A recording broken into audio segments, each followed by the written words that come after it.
Halo semuanya, perkenalkan nama saya Eta Maria Goreta dari kelas 2B14. Di sini saya akan menjelaskan tentang materi dan sifatnya. Pertama-tama, pengertian materi. Materi adalah segala sesuatu yang memiliki massa, menempati ruang dan memiliki sifat dapat dilihat, dicium, didengar, dirasa, atau diraba. Materi juga dapat dikatakan sesuatu yang mempunyai massa dan menempati ruang.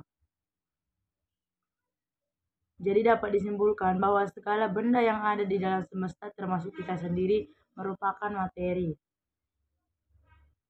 Sifat-sifat materi. Secara umum, sifat materi dapat dikelompokkan menjadi dua, yaitu sifat fisis. Sifat fisis adalah sifat materi yang berhubungan dengan gejala-gejala fisika. Sifat fisis materi erat hubungannya dengan perubahan fisik. Contohnya, wujud atau fase materi, padat, cair, dan gas. Titik lebur, titik beku, dan titik didih. Daya hantar panas dan listrik. Massa jenis, warna, bau, dan rasa. Sifat tertarik atau tidaknya oleh magnet. Yang kedua ada sifat kimia. Sifat kimia adalah sifat materi yang berhubungan dengan gejala-gejala kimia. Contohnya, gas hidrogen dapat berubah menjadi air jika direaksikan dengan gas oksigen. Contoh lain yaitu pengaratan besi, pembusukan makanan, dan pembakaran bahan bakar. Perubahan materi. Perubahan materi adalah perubahan sifat suatu zat atau materi menjadi zat yang lebih baik, menjadi zat baru maupun tidak. Perubahan materi dibagi menjadi dua, yaitu yang pertama perubahan fisika. Perubahan fisika adalah perubahan pada zat yang tidak menghasilkan zat jenis baru. Contoh, beras yang ditumpuk menjadi tepung. Beras yang ditumpuk menjadi tepung hanya menunjukkan bentuk dan ukuran yang berubah, tetapi sifat molekul zat pada beras dan tepung tetap sama. Terdapat beberapa ciri pada perubahan fisika, yaitu tidak terbentuk zat jenis baru. Contohnya, beras menjadi tepung beras. Zat yang berubah dapat kembali ke bentuk semula. Contohnya, air menjadi es.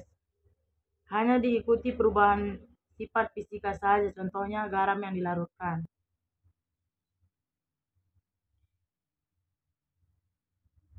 Yang kedua ada perubahan kimia, yaitu perubahan kimia adalah perubahan materi yang menghasilkan zat jenis baru. Misalnya, pada saat membakar kertas, setelah kertas tersebut terbakar, akan terdapat abu yang diperoleh akibat proses pembakaran. Kertas sebelum dibakar memiliki sifat yang berbeda dengan kertas sudah dibakar. Perubahan kimia tersebut juga reaksi kimia. Dalam kehidupan sehari-hari, banyak reaksi yang terjadi secara alamiah atau yang dibuat manusia. Berikut beberapa ciri-ciri perubahan kimia, yaitu 1. Terbentuknya zat baru. 2. Zat yang berubah tidak dapat kembali ke semula. 3. Diikuti oleh perubahan sifat kimia melalui reaksi kimia. 4. Terjadi perubahan warna. Klasifikasi materi. Berdasarkan keadaan fisisnya, materi dapat digolongkan ke dalam 3 macam, yaitu padat, cair, dan gas. Ciri-ciri dari setiap wujud materi sangat penting untuk dipahami, karena merupakan landasan dalam penguasaan konsep dan proses dalam kimia. Salah satu cara mengenali ciri-ciri wujud suatu materi diantaranya dapat dilakukan dengan melihat berdasarkan bentuk, volume, kompresibilitas atau penampakan, massa jenis, dan kemampuan mengalirnya. Berikut beberapa klasifikasi materi. 1. Wujud zat. Zat A. Keadaan gas. Zat gas ialah suatu zat atau benda yang mempunyai volume dan bentuk yang selalu berubah-ubah sesuai dengan tempat wadahnya. Molekul gas terdiri dari 2 atom atau lebih, misalnya gas CO2. Sifat gas digambarkan sebagai berikut, yaitu 1. Bentuk gas mengikuti bentuk wadahnya. Volume gas sangat tergantung pada tempatnya atau penempatan gas mudah dimampatkan. Massa jenis gas lebih kecil dibanding zat cair atau zat padat. B. Cairan. Zat cair ialah suatu zat atau benda yang mempunyai volume yang tetap tetapi bentuknya berubah-berubah sesuai dengan tempat wadah. Pada cairan yang interaksi di antaranya molekulnya cukup kuat untuk mempertahankan pelepasan diri dari kerumunannya, tapi tidak begitu kuat jika dibandingkan dengan padatan, sehingga gaya tersebut tidak cukup kuat untuk mempertahankan molekul agar dalam posisi tertentu sehingga mengakibatkan susunan molekulnya tidak beraturan letaknya. Berikut beberapa ciri-ciri cairan. Bentuk zat cair mengikuti wadahnya.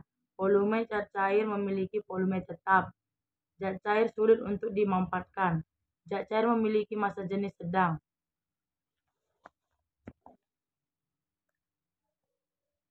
C. Padatan. Zat padat ialah zat atau benda yang mempunyai bentuk dan volume yang tepat.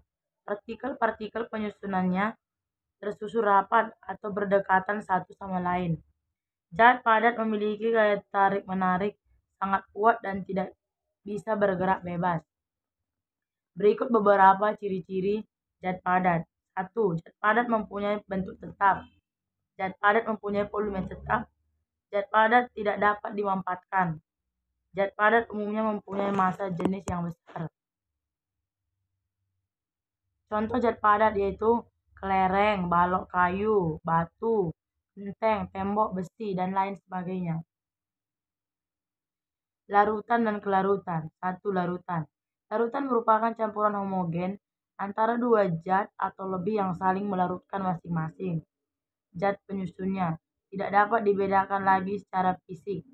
Larutan terdiri dari dua komponen yaitu zat terlarut dan pelarut.